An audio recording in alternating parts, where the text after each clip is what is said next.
इस सत्र में आगे बढ़ते हुए हम तुळजापुर मंदिर घोटाले में किया न्यायालयीन संघर्ष इस विषय पर पूज्य अधिवक्ता सुरेश कुलकर्णी जी हमारा संबोधन करेंगे।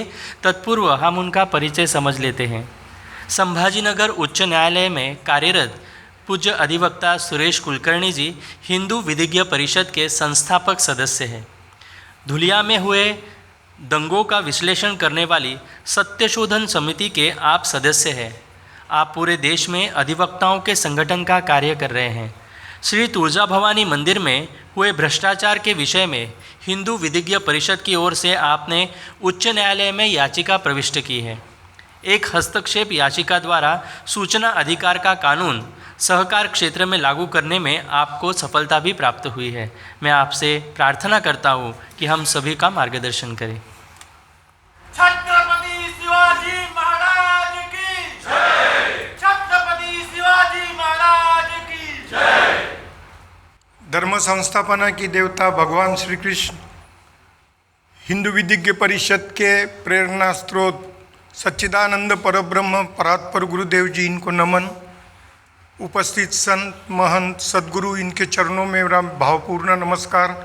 समस्त भारत से आए हुए हिंदुत्वनिष्ठ हिंदू वीर और मातृशक्ति, इनको मैं नमन करता हूँ।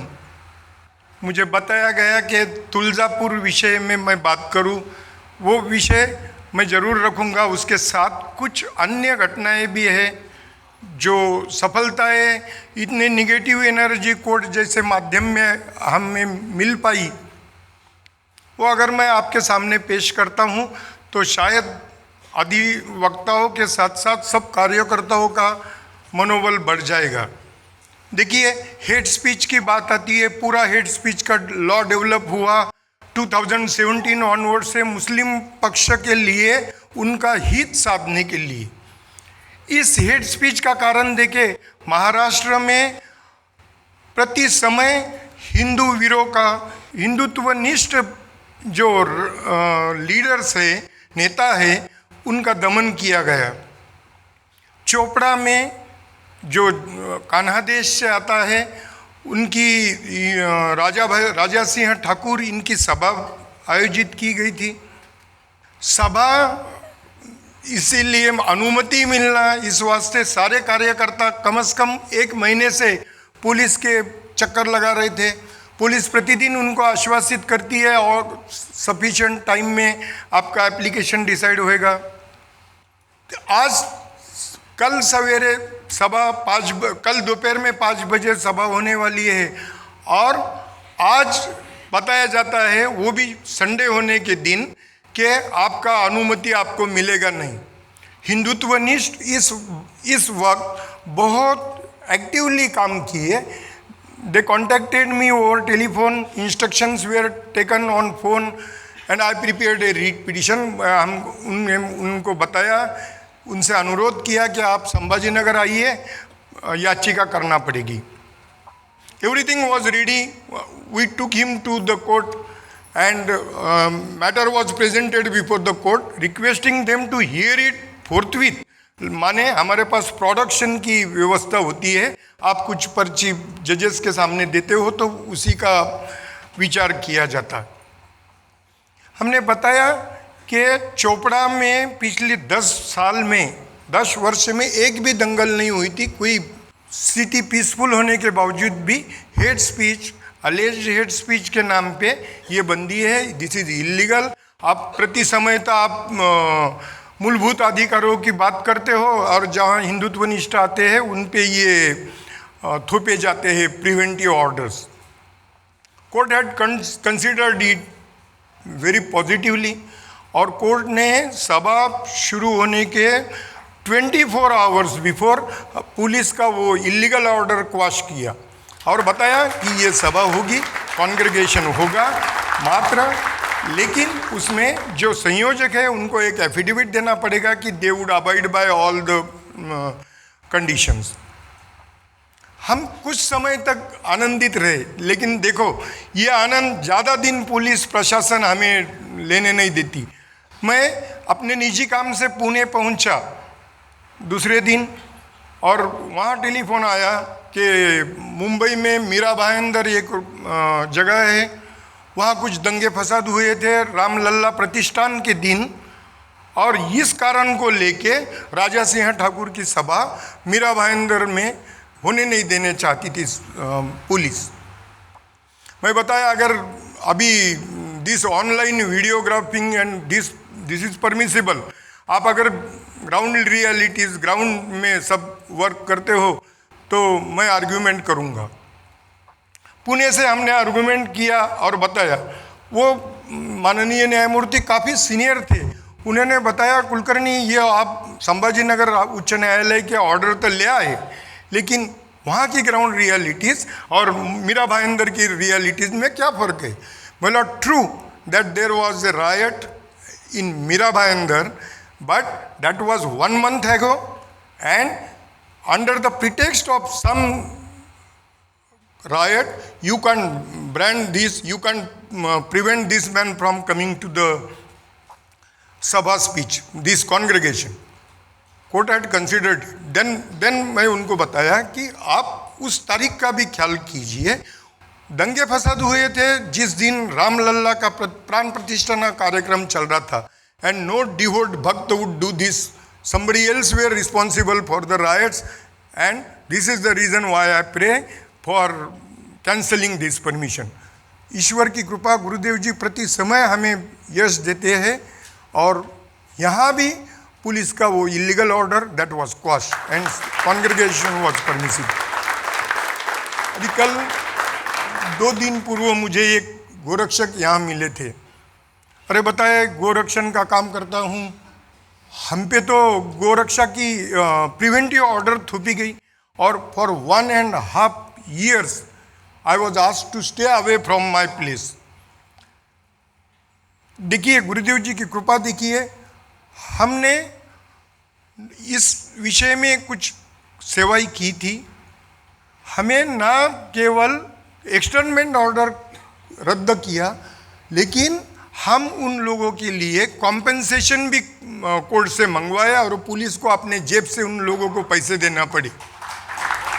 हुआ यूँ था कि गणपति के दिनों में इन लोगों ने preventive order that was illegal order, आप आपके घर में नहीं रह सकते ऐसा एक्सटर्नमेंट किया था। That was under section 133 of criminal procedure code. उसका रिवीजन होता था सेशन जज के सामने। हमने जिला न्यायालय में वकालत करने वाले अधिवक्ताओं को विनती की और बताया कि ये आप लड़ो। मात्र 2 हियरिंग में ये खत्म हुआ, लेकिन वो बात अगर हम वहाँ पे छोड़ देते थे तो इनका मनोबल और बढ़ता था और इलीगल ऑर्डर होते थे।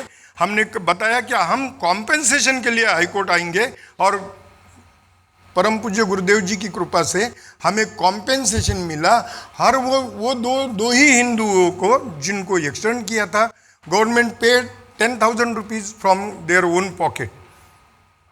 अब तीसरी बात जो न्यायालयीन संघर्ष तुलजापुर के बारे में कहा, दुर्भाग्य की बात है 120 किलो सोना, 480 किलो चांदी और धन राशि वो 8 करोड़ तक की थी, वो सारा धन लूटा गया था। इसके लिए रिस्पॉन्सिबल कोई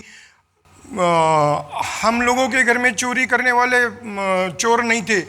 ये सरकार के पैसे से कलेक्टर तहसीलदार बने, then politicians and then auctioneers, we call it ठेकेदार्स इन मराठी, ये लोग थे। इनका संगनमत हुआ था 1991 से लेके 2009 तक।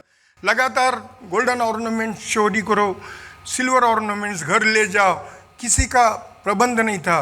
This temple was taken in administration by the government saying that there are irregularities, और इसका न्यायालयीन चौकसी चल रहा। विधायकों ने ये बात माननीय मुख्यमंत्री जी से रखी, विधिमंडल में ये प्रति अधिवेशन में ये विषय होता था, and chief ministers were just assuring them, look inquiry is going on, that would be decided within a short span.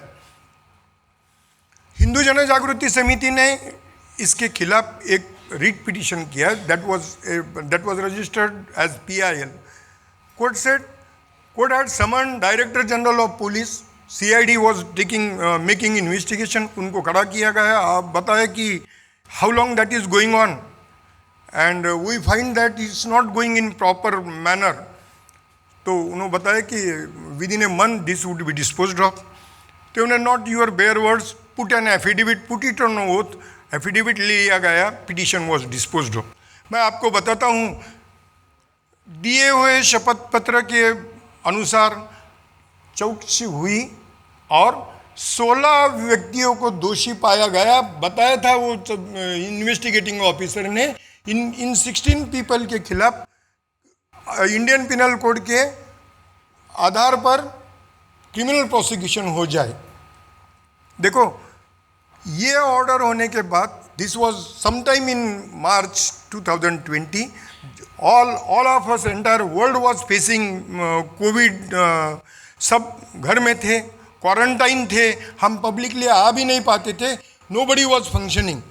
Our government functioned. They appointed another committee saying that a desk officer, I would call him a clerk only, a desk officer sitting in Mantralaya says that they were our own men. They were collectors, they were tahsildars, they were auctioneers. And if some irregularity is committed by them, what is the reason to file FIR against them? We will hold another inquiry. Another inquiry was held and they were given clean sheet. We did not leave it to their mercy. Hindu Jana Jagruti Samiti this time round had filed criminal public interest litigation that was fought. We were opposed like anything.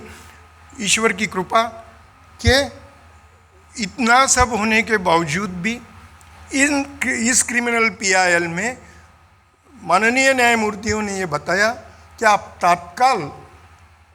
तात्काल फौजदारी गुन्हे इन fraudsters के खिलाफ लगाओ। ये order 9 मई को होने के बाद ये फ्रॉड 1991 से लेकर 2009 तक होने के पश्चात भी आज तक FIRs दाखिल नहीं किए। Unfortunate part of this inquiry is it has come on record that the fraud was to the extent of 8,50,000 crore। अगर इतना बड़ा फ्रॉड होता है, ये होता है, आपको मालूम है चोरी किसने की, चोर कौन है, क्या चुराए, ये होने के पश्चात भी unfortunately neither the first inquiry report nor the second inquiry report speaks of any recovery। तो मैं आप सबको अनुरोध करूँगा कि ये अधिवेशन इस चीज़ की मांग की जाए कि ये जो धन का अपहार हुआ है, जो 8.50 करोड़ लूटे गए हैं, और जिन बदमाशों ने ये लूटे उनके नाम भी आपको याद है, उनके नाम भी प्रकट हुए थे, तो ये धनराशि उनसे वसूल की जाए। इतना ही कहकर मैं मेरे वाणी को श्री गुरु चरणों में विराम देता हूँ।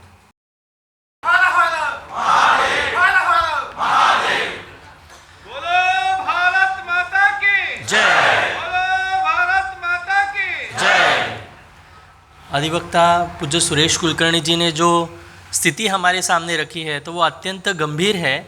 तो इस स्थिति से मतलब कोर्ट के ऑर्डर्स होते हुए भी किस प्रकार से टाल मटोल हो रही है, केसेस नहीं हो रहे हैं, तो ये सब सुनकर वर्तमान व्यवस्था के बारे में ही प्रश्न चिन्ह हम सभी के मन में निर्माण हुआ।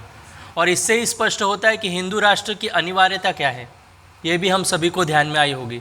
तो इसके लिए हम सभी को एकत्रित आकर हिंदू राष्ट्र के लिए प्रयास करने होंगे। हमारे साथ संत है, हमारे साथ अधिवक्ता है, आप जैसे सभी धर्मवीर धर्म योद्धा है, विचारक है, लेखक है, सभी को एकत्रित मिलकर ये कार्य करना होगा। इसके लिए अधिवक्ता भी हमें मार्गदर्शन समय समय पर करते रहेंगे और इस वैचारिक युद्ध में हमें साथ देते रहेंगे। ऐसे अधिवक्ताओं का मार्गदर्शन हमें मिल रहा है, इसलिए हम उनके प्रति अत्यंत कृतज्ञ हैं।